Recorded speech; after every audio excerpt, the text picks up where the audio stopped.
It's funny. We spend years, learning about math and history and science and all that good stuff. But when it comes to like our own emotions, it's like they just throw us out there without a manual, right? Yeah, absolutely. Like, good luck figuring that out on your own.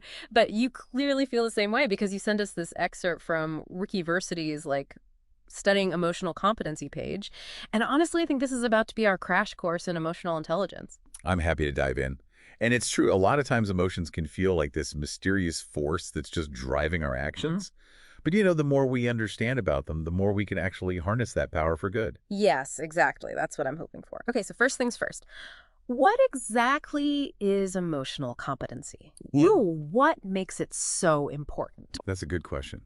So imagine this. You're able to not only recognize your own emotions, but you also start to understand like what is driving those feelings in other people too. And that's kind of the heart of emotional competency. Like when we talk about that, we're talking about the ability to recognize and interpret and respond constructively to emotions. Mm. And that's like both internally how we deal with our own emotions and then also like in our interactions how we respond to the emotions of other people. I can see how that would be super useful because it's like instead of getting totally hijacked by your emotions, you're kind of able to like, at least hit the pause button and choose a more skillful response. Exactly. Yeah, it's like you're trading in your emotional roller coaster ticket for something that's a little bit more like a scenic train ride. You still experience the Yep. highs and the lows, right? But you're kind of in the driver's seat. I love that. I love that analogy. So it's not about suppressing your emotions. It's like you're becoming fluent in the language of emotion. Yes. So you can kind of navigate all complexities of life with more grace and understanding. Yeah, you've got it. And the benefits are huge. Think about it. Mm-hmm. Stronger relationships, deeper connections, greater self-awareness, and even just like a sense of inner peace Hmm. that isn't so easily shaken. Okay, you've sold me. I am 100% on board. Um, so let's kind of get into the nitty gritty here. Our source material dives into several different key emotions, and we're going to start with one that I think we all know a little too well: fear. Fear. The heart Yep, yep, racer, fear. the palm sweater. It's a universal human experience, I think. It's hardwired into us since like the dawn of time. You don't see a lot of fearless cavemen roaming around these days, Right. right? Not so much, no. But seriously, what is the evolutionary purpose of fear? How does that serve us even in our modern world? Right. Well, back in the caveman days, fear was actually your best friend. It was the alarm system that screamed at you, hey, don't touch that saber-toothed tiger. He looks grumpy. Right. And it was that split-second surge of adrenaline that could actually mean the difference between like living to see another day and becoming a prehistoric snack. It's a good thing we're wired for self-preservation. Right. But today, most of us aren't, dodging predators on our morning commute. So how does that primal fear response kind of play out in our modern lives? Is it just making us jump at shadows and like avoid public speaking? Well, our emotional brain, the part of our brain that kind of handles fear, hasn't quite caught up with our modern lifestyles. It's still on high alert, scanning for threats, even if those threats are more like deadlines or presentations or awkward social situations. And here's the thing, that emotional brain often reacts faster than our conscious thoughts. You mean we like react before we even have time to really think about what's going on? Exactly. Like you see a spider and you scream and then you realize, oh, it's just a stray earring. Hmm. Our emotional brain is fueled by fear. It's already hit the gas pedal before our logical brain can say like, hold on a second, let's assess. So it's like our internal security system is stuck on hypersensitive mode, just ready to pull the fire alarm at the slightest hint of danger, even if it's just a metaphorical fire drill. Precisely. And that's why, like, understanding fear and learning to manage our reactions to it is so crucial. It's not about becoming fearless, it's about recognizing that fear, while a powerful force, doesn't have to dictate our actions. So it's not about getting rid of fear entirely. It's about learning to dance with it a little bit. Acknowledge that it's there, but don't let it like steal the show. Now you're getting it. It's Yeah. about courage. And courage isn't the absence of fear, but rather choosing to act constructively despite it. Oh. Right. It's about recognizing that, like, okay, fear is a natural response, but I don't have to let it control me. That is a powerful distinction. Yeah, It reminds me of that quote that's like, courage is not the absence of fear, but action in the face of fear. absolutely. And here's where things get really interesting. A lot of times, our fear is actually based on a misinterpretation of what's actually happening. Right. We react to how we perceive situations, and those perceptions aren't always accurate. So, are you saying that essentially our emotions are responding to our own internal narratives, which may or may not reflect reality? Exactly. We jump to conclusions, we make assumptions, we let our past experiences color our view of what's happening right now in the present moment. Hmm. And all of that fuels how we react emotionally. So how do we avoid overreacting based on these potentially flawed perceptions? How do we hit that pause button between that initial surge of, oh my gosh, fear, and then actually reacting to the situation? I think it starts with questioning our assumptions. Like, is there another way to interpret this situation? What's the evidence that's actually supporting my maybe fear-based narrative? Am I letting past experiences cloud my judgment in this moment? Being open to different perspectives can completely change how we understand what's happening and therefore how we emotionally respond to it. It's like hitting the pause button on our emotions and engaging our critical thinking skills before we let fear call all the shots. Precisely. And that leads us to another really powerful emotion that often stems from those misperceptions. Anger. Ooh, anger. That's a fun one. That fiery feeling that makes you want to, well, maybe send a strongly worded email or, Or lay on the horn in traffic a little too long. okay, maybe I've been there a time or two, but seriously, what is it about anger? What is it about that emotion that just gets us so fired up? What's going on beneath the surface? But I think a lot of times anger is rooted in our sense of justice, Oh, right? When we perceive that we've been wronged or treated unfairly or that our values have been violated, anger is often like the emotional response to that. It's a signal that something feels off, something feels out of alignment. interesting. So it's like an internal alarm bell going off saying like, hey, something's not right here. Pay attention. Yeah. Okay. But what about sadness? It seems like sadness and anger can both be responses to like a perceived loss or an injustice. So what kind of sets those two emotions apart? You've hit on a really key distinction, and that is blame. Mm. Right. So sadness is a natural response to loss. It's a way of processing grief, disappointment. Hmm. But anger often involves blaming someone or something for that loss. We feel a sense of injustice, like we need to right the wrong, and that can escalate really quickly if we're not careful. Because when we're seeing red, we don't always make the most rational decisions, right? Yeah, exactly. Think about like a time you were cut off in traffic. No. Your immediate reaction might be anger, maybe even road rage in some cases, but if you pause and think about it, is that anger actually productive? Probably not. Is it solving the problem or just adding fuel to the fire? Yeah, I mean, I'm not condoning bad driving, but I don't think yelling at the car in front of you is exactly like a recipe for world peace. Exactly. It might feel good in the moment to vent, but it's unlikely to change the other driver's behavior, and in some cases, it could actually escalate things. So what's a more constructive way to handle anger? How do we kind of like cool down those flames and respond in a way that doesn't Yeah. leave a trail of destruction in our wake? I think it starts with awareness. Just that first step of just recognizing like, okay, I'm feeling angry right now. And don't judge it. Don't try to suppress it. Just acknowledge like, okay, it's here. Anger is present. So just creating that little bit of space Yeah. between the feeling and then our reaction to it, not letting anger immediately take the wheel. You got it. And once you've acknowledged it, then you can start to kind of explore it a little bit. Like what's fueling the anger? What feels unjust? What need of mine isn't being met in this situation? It's like playing detective with our own emotions. Yes. Trying to uncover the root cause instead of just reacting to the symptoms. Exactly. And once you understand the root, then you can actually start addressing the issue in a way that's more productive.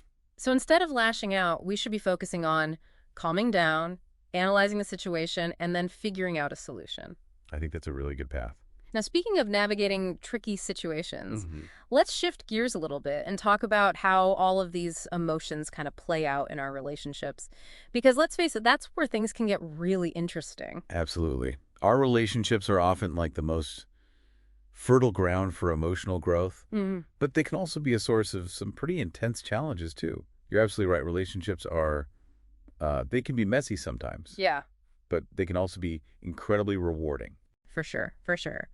Okay, so where do we even begin? Are there any like emotional guardrails we can put in place to help us navigate those like, tricky relationship moments?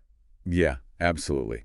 One concept that I find incredibly helpful is to kind of understand the difference between what we call symmetrical and asymmetrical relationships. Okay, I'm intrigued. Break that down for me. What's the difference? So it really all comes down to power dynamics. Yeah. So symmetrical relationships are kind of like a seesaw that's perfectly balanced. Okay. Each person has kind of equal weight, equal power.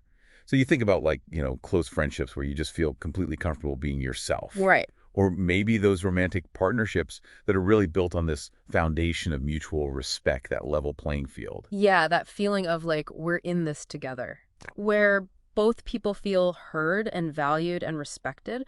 What about those relationships where it feels a little bit more one-sided? Yeah, that's where we find asymmetry. Mm-hmm. So that's where there's an inherent power imbalance. Okay.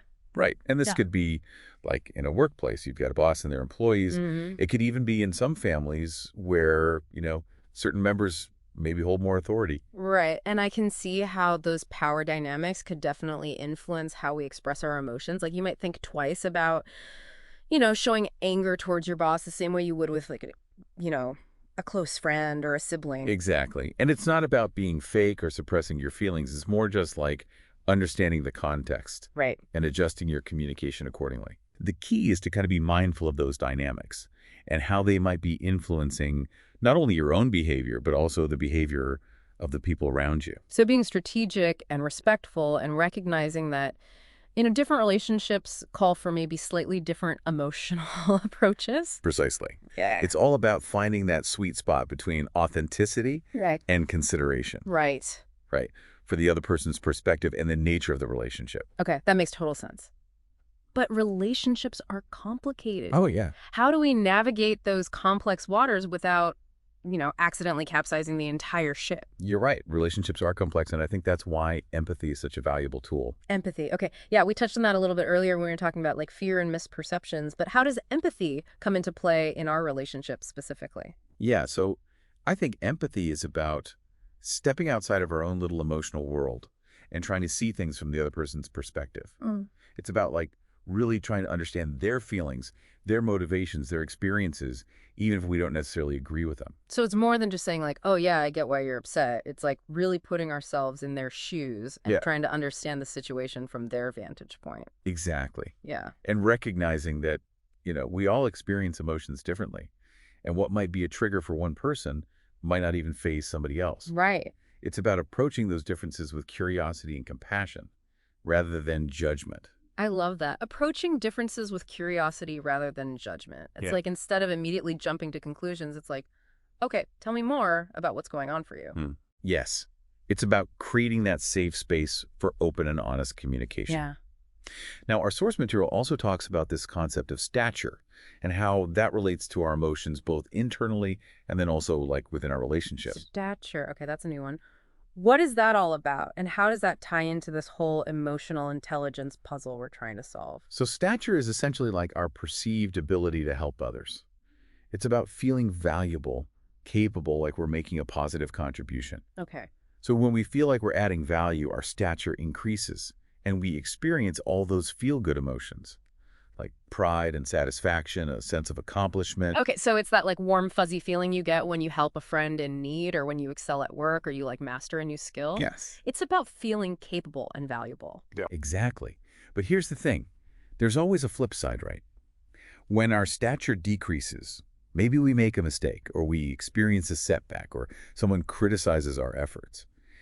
That's when those more uncomfortable emotions tend to surface. Like shame and embarrassment or even inadequacy. Exactly. Yeah. And it's important to remember that, these feelings, they're all part of the human experience. Right. We all crave that sense of longing, that feeling of being valued and capable. Yeah.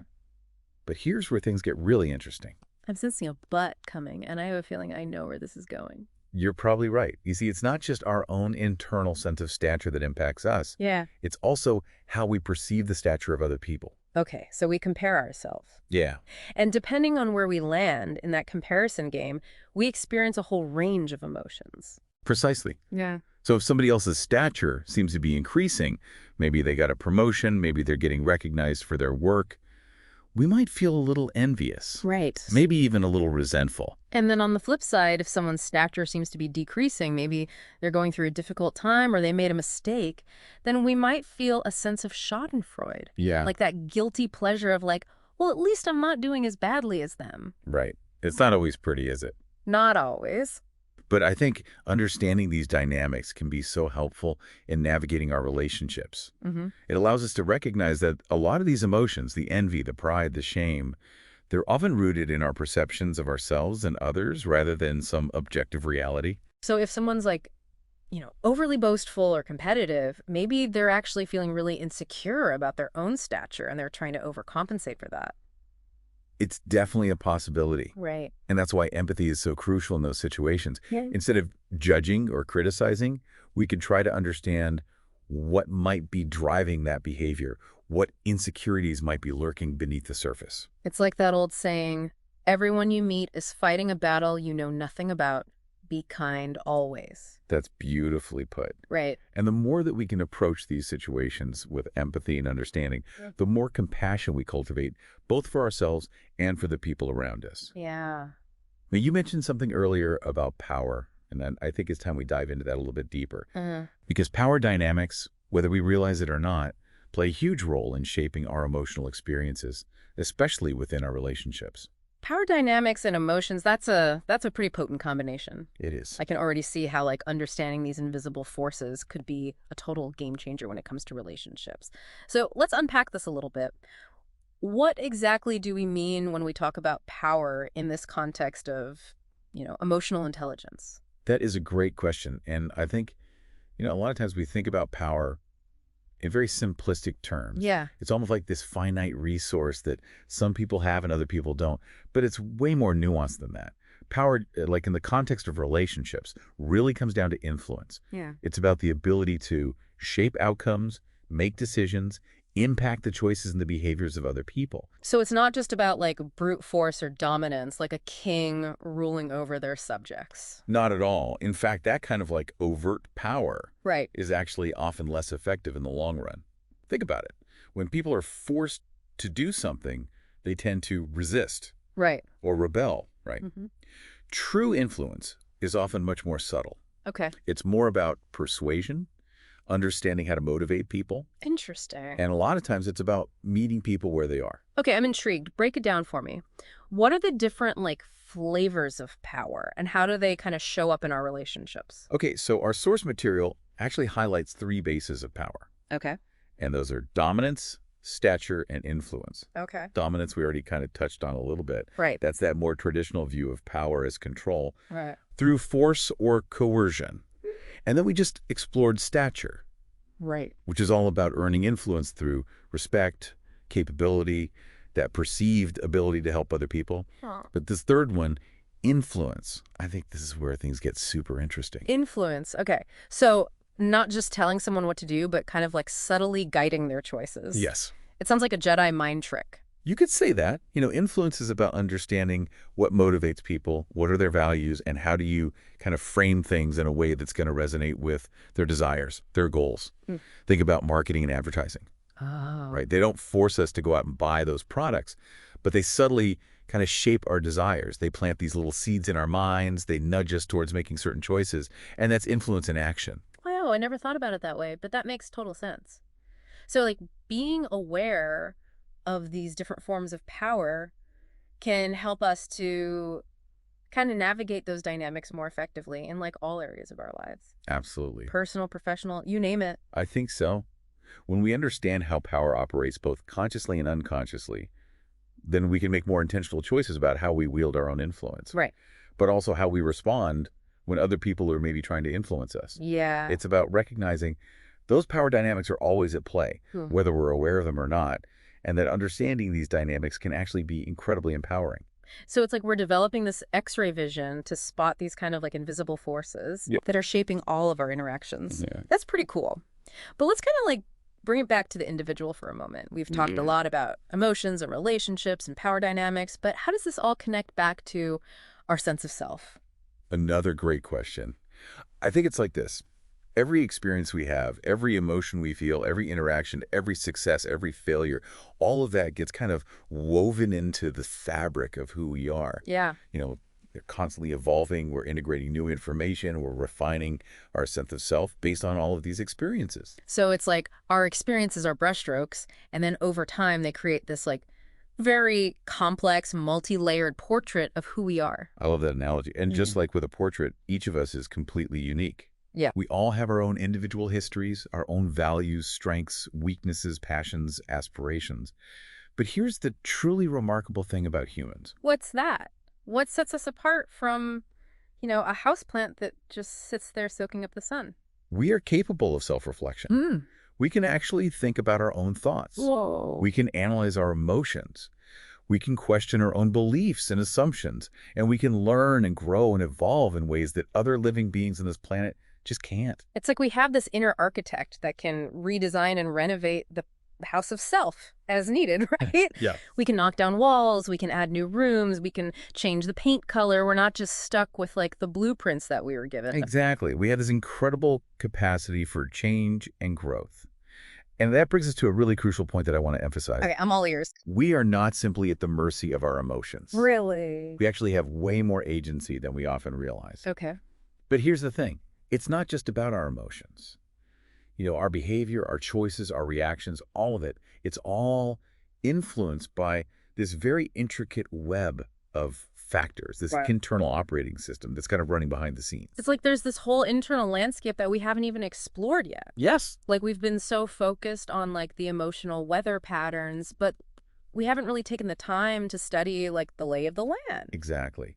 And that's where understanding the architecture of interaction can be so helpful. It's like having a map of our own inner workings so we can start to make sense of like, why do I do the things that I do? Hmm. And what are those levers that we can adjust to create lasting change? Okay, I am loving this analogy.